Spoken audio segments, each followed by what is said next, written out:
परमाणु मॉडल। आज हम पढ़ने वाले हैं रदरफोर्ड का अल्फा कण प्रकीर्णन प्रयोग। अल्फा कण प्रकीर्णन प्रयोग क्या होता है ये देखो, रदरफोर्ड का अल्फा कण प्रकीर्णन प्रयोग।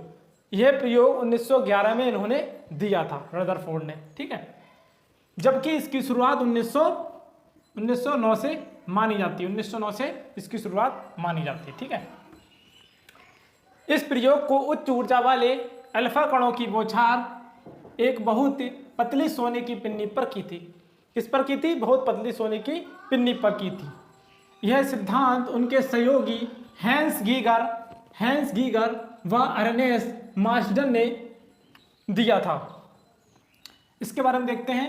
अधिकांश अल्फा कण अपने मार्ग से सीधे निकल जाते हैं। जो अल्फा कणों की बौछार कराते हैं तो ज्यादातर जो है इसके अल्फा कण होते हैं वो सीधे निकल जाते हैं परमाणु के अंदर से, जिससे यह निष्कर्ष निकलता है कि परमाणु अधिकांश भाग कैसा होता है? खोखला। परमाणु का जो अधिकांश भाग कैसा होता है? खोखला होता है।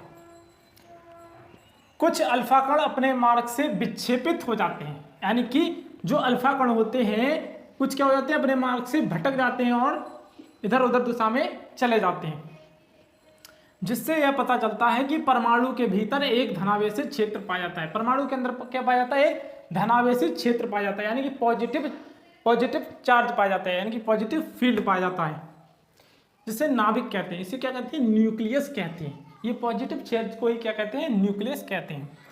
अगले पढ़ते हैं। बहुत कम अल्फा कण अपने मार्ग से वापस लौट आते हैं।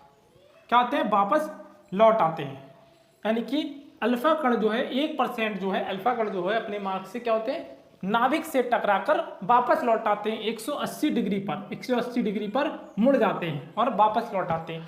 लगभग 12,000 में से एक अल्फा कण जो है वापस लौटता है। बाकी जो है कहाँ चले जाते हैं? परमाणु के अंदर चले जाते हैं और बाहर हो जाते हैं। बहुत छोटा और समस्त द्रव्यमान इसी पर केंद्रित होता है। किस पर होता है? नाभिक पर।